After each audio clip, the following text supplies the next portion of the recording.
हरियाणा की हर अपडेट के लिए बेल आइकन दबाएं और सब्सक्राइब करें STV हरियाणा न्यूज।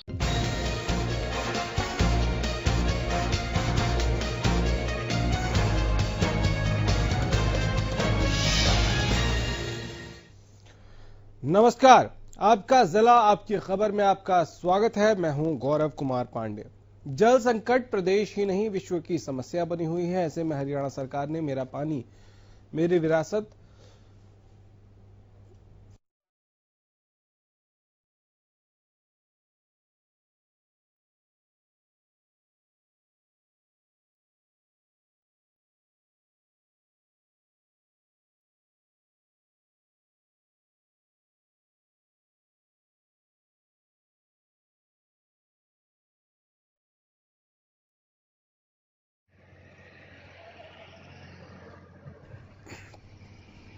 ऐसे में सरकार ने मेरा पानी मेरी विरासत को जमीन पर उतारा है, जिसमें किसानों से धान की फसल के बजाय अन्य फसलों का रुख करने को कहा गया है, जिसको लेकर प्रदेश में किसानों के पक्ष को लेकर जेजेपी प्रदेशाध्यक्ष निशांत सिंह ने भी प्रदेश के मुख्यमंत्री मनोहर लाल और उप मुख्यमंत्री दुष्यंत चौटाला से मिलकर किसान का पक्ष रखते हुए अपनी बात कही है। वहीं कुछ बदलावों के लिए सुझाव भी दिए हैं, जिसमें कुछ समस्याओं के साथ कुछ समाधान को पेश किया गया है।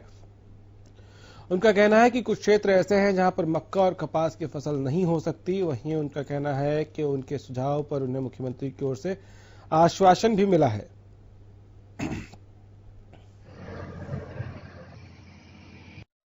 पानी मेरी विरासत जो गवर्नमेंट का प्रयास है कि उसको विरासत माना गया, और इसमें शक भी नहीं है कि पानी की जो जिस तरीके से उसका मिसयूज होता है, पानी की किल्लत है, इस पीढ़ी तक ही सी मान के चलें कि ये सीमित रह जाएगी। अगले बच्चों के लिए, पोतों के लिए पानी नहीं रहेगा, ऐसे मुझे ये नजर आ रहा है। लेकिन ये जो नई बात लेकर के आए, कुछ ब्लॉक उन्होंने डार्क जोन डिक्लेयर किए, जिसमें ये था कि इतने फीट से नीचे जिसका वाटर टेबल है वहां हम धान नहीं लगने दें। तो इस मामले को लेकर के दुष्यंत जी से भी खूब खुली बात हुई और माननीय मुख्यमंत्री जी को भी जा मिले, उनको भी कई तरह के तर्क दिए, क्योंकि किसान जो है वो ज्यादा बता सकता है इसके बारे में।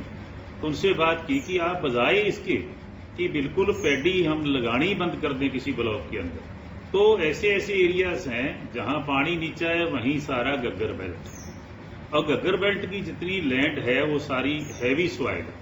वो हैवी सॉइल होने की वजह से वहां आप मक्का नहीं बीज सकते, मूंगी नहीं बीज सकते, ऐसी क्रॉप धान के बिना बीज नहीं सकते। प्रदेश में गिरता भूजल स्तर चिंता का विषय है। इसी को लेकर सरकार ने मेरा पानी मेरी विरासत योजना बनाई है, जिसके तहत किसानों को धान को छोड़कर दूसरी फसल की खेती करने के लिए प्रोत्साहित किया जाएगा। योजना के तहत अगर कोई धान के बजाय दूसरी खेती करता है तो उसको 7,000 रुपए प्रति एकड़ के हिसाब से प्रोत्साहन राशि दी जाएगी। इस योजना की सिरसा में शुरुआत हो गई है। गांव कुसुम्बी में दर्जनों की संख्या में किसानों ने धान की बिजाई नहीं करने और वैकल्पिक फसल की बिजाई करने के लिए आवेदन जमा करवाए हैं। कृषि उपनिदेशक डॉक्टर बाबूलाल ने कहा कि धान की खेती में अन्य फसलों की तुलना में 50 से 60% पानी की कम खपत की जरूरत ज्यादा होती है। धान में भूजल स्तर को बेहतर बनाने के लिए मेरा पानी मेरी विरासत योजना बनाई गई है। इस योजना में हरियाणा के उन खंडों का चयन किया गया है जिन खंडों का भूमिगत जलस्तर 40 मीटर से ज्यादा गहरा है। इसमें जिले के सिरसा का चयन किया गया है। वहीं किसानों ने इसे अच्छी योजना माना है और धान की बिजाई नहीं करने और वैकल्पिक फसल की बिजाई करने के फॉर्म भरे हैं। स्कीम है मेरा पानी मेरी विरासत। ये स्कीम गवर्नमेंट द्वारा शुरू की गई है। इसके तहत जो ब्लॉक, खासकर जो अपना सिरसा ब्लॉक है जिसमें 40 मीटर से ज़्यादा गहरा पानी हो चुका है, उन ब्लॉक्स में धान की जगह दूसरी जो फसल है उनके लगाने के लिए किसानों को जो है राशि दी जाएगी 7,000 पर एकड़ के हिसाब से। तो इसमें मेन जो है धान की जगह कॉटन लगा सकते हैं, बाजरा लगा सकते हैं, मेज लगा सकते हैं और पल्सीज लगा सकते हैं। उन किसानों को 7,000 रुपये पर एकड़ के हिसाब से दिए जाएंगे। देखिए, इसमें प्रत्येक गांव में हमने एक अधिकारी को नियुक्त कर दिया है वो अधिकारी एक परफॉर्मर है, वो किसानों से मिल रहे हैं, उनको जागरूक भी कर रहे हैं और उनको बता रहे हैं कि पानी की आने वाले समय में क्या महत्व है।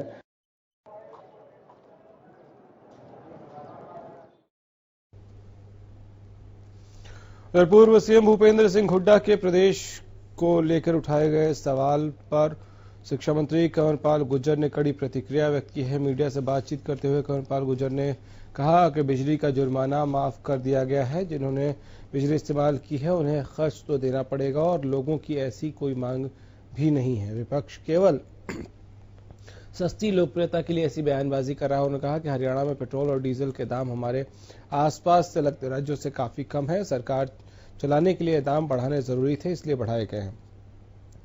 कंवरपाल गुर्जर ने कहा कि हरियाणा की मंडियों में गेहूं का एक एक दाना खरीदा जाएगा। हरियाणा में जहां पहले 500 मंडियां हुआ करती थी, इस समय 1850 मंडियां हैं। सोनीपत में हुए शराब कांड के बारे में प्रतिक्रिया देते हुए शिक्षा मंत्री ने कहा कि सरकार ने मामले के सामने आते ही इस संबंध में न सिर्फ मुकदमे दर्ज कराए बल्कि एसआईटी गठित भी की गई है।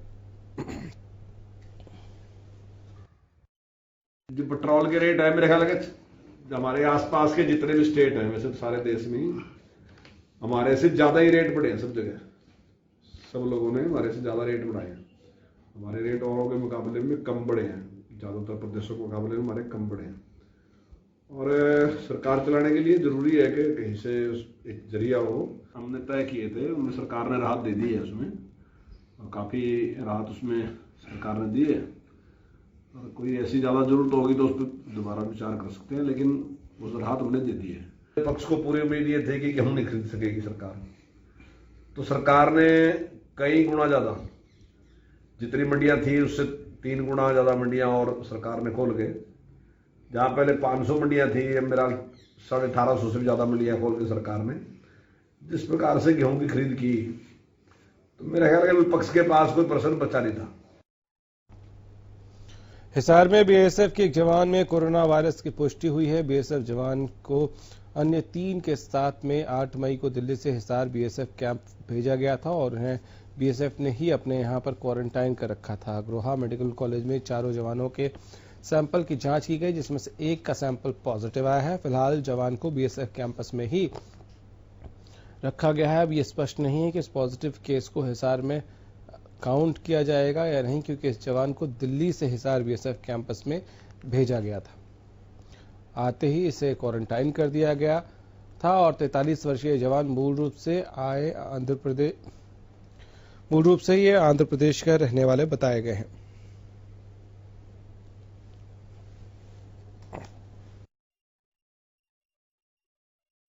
शाम को जो रिपोर्ट आई है उसमें एक 43 मेल जो है जो कि बीएसएफ का कांस्टेबल है, वो पॉजिटिव रिपोर्ट आई है उसकी। वो हिसार में 8 तारीख को दिल्ली से बीएसएफ के जो कैंपस है वहाँ आया था और लगभग पिछले 4 महीने से, जनवरी से वो दिल्ली में ही ड्यूटी पे था।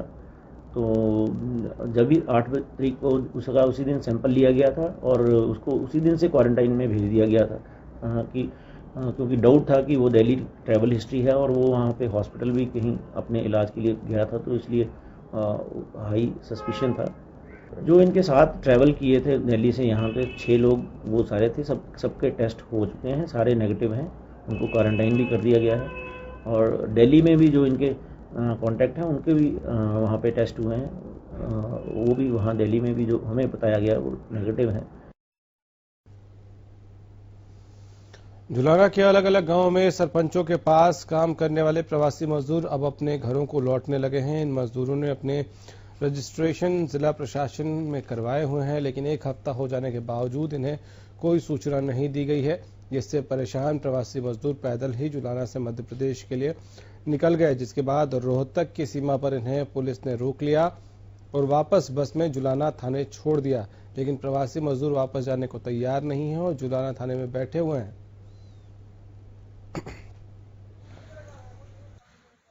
पूरे देश और प्रदेश में तीसरे लॉकडाउन की स्थिति चली हुई है। ऐसे में लोगों के अंदर एक वहम बन गया है कि हर कोई मजदूर अपने कार्य क्षेत्र को छोड़कर अपने पैतृक गांव की ओर जाना चाहता है। आज जुलाना में भी ऐसा ही देखने को मिला।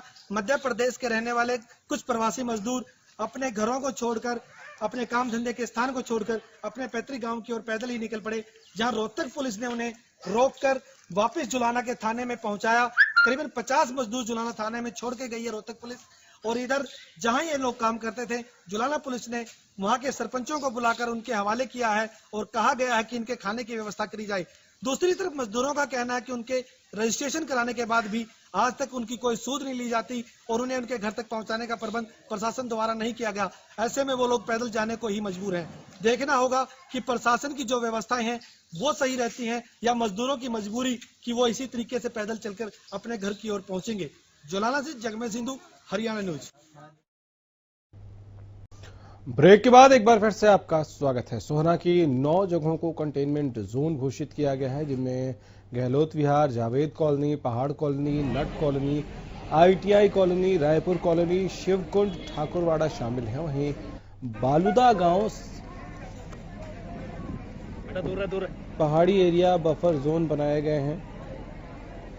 सोहना ढांडी, मोहम्मदपुर गुज्जर, इनको बफर जोन बनाया गया है। इसी के चलते प्रशासन ने पूरे बाजार को बंद करवा रखा है, लेकिन बैंकों के सामने लगी भीड़ कंटेनमेंट जोन होने के बावजूद सोहना में प्रशासन की बड़ी लापरवाही दिखाती है। ये देखिए तस्वीरें, न सोशल डिस्टेंसिंग का ख्याल है, न लॉकडाउन का, न कंटेनमेंट जोन के निर्देशों का पालन हो रहा है।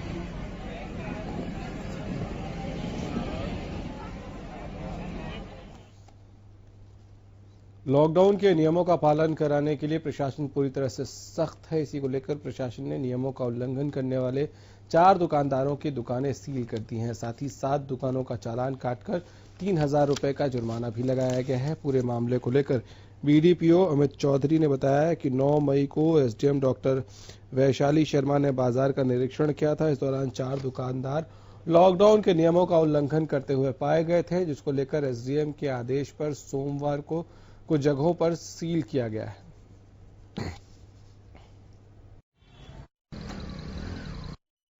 जो दुकानें सील करी जा रही हैं, इन दुकानों का SDM मैडम द्वारा मौका निरीक्षण किया गया था और मौके पर इन दुकानों पर भीड़ पाई गई थी, जो लॉकडाउन का उल्लंघन कर रहे हैं और सोशल डिस्टेंस मेंटेन नहीं कर रहे हैं। इनको जो हिदायत दी गई, दुकानदार हिदायतों का पालन नहीं कर रहे हैं, जिसके कारण इनकी दुकानों सील करने का ऑर्डर आया है। बाजार में कुछ दुकानें ऐसे मौके पे पाई गई थी, उन टोटल दुकानों को सील किया जा रहा है। आज हमारे पास 7 दुकानें ऐसी हैं जो मौके पर में भीड़ पाई गई थी।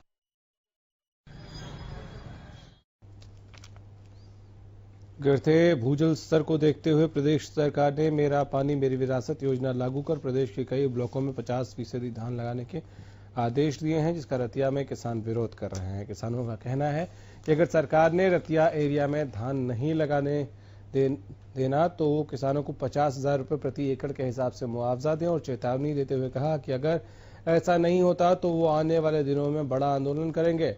बता दें कि पिछले दिनों CM ने जिन इलाकों में भूमि जल स्तर गिरते हुए वहां पर किसानों से आग्रह किया है कि इस बार धान की फसल 50% लगाएं और सरकार उन्हें 7,000 रुपये प्रति एकड़ मुआवजा देगी।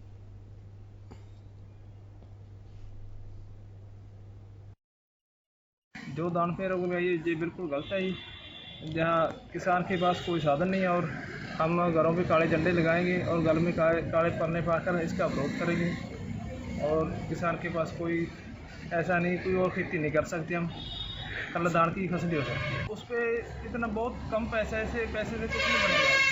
ना तो हम अभी नरमा लगा सकते हैं, ना कोई और फसल लगा सकते, सब्जी नहीं लगा सकते।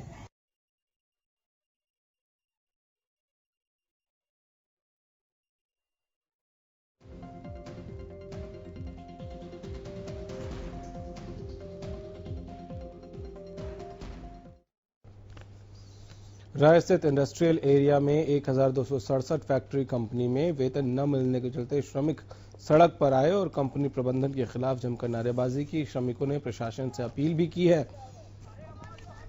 कि उनका वेतन दिलवाया जाए, वरना वो धरने पर बैठने को मजबूर होंगे। पूरे मामले को लेकर श्रमिक सुरेंद्र मेहरा ने बताया कि लॉकडाउन के चलते उन्हें मार्च और अप्रैल की सैलरी नहीं दी गई। उधर दूसरे श्रमिकों ने बताया कि लॉकडाउन के दौरान उन्हें वेतन से वंचित रखा जा रहा है, जो अन्याय है। इस दौरान उन्होंने जल्द से जल्द उनकी इस समस्या का समाधान करने की बात कही है।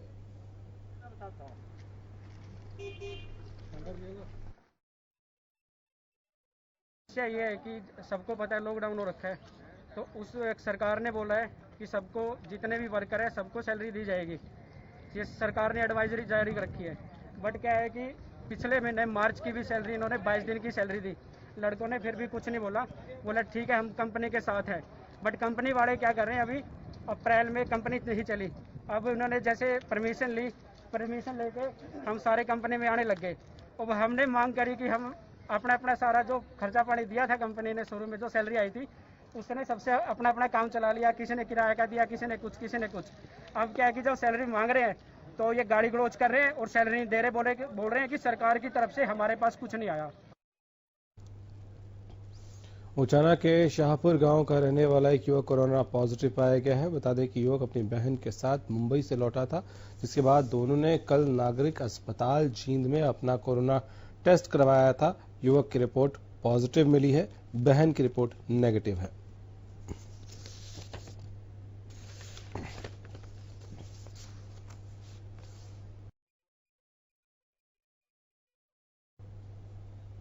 इस बुलेटिन में इतना ही, इजाजत दीजिए, नमस्कार।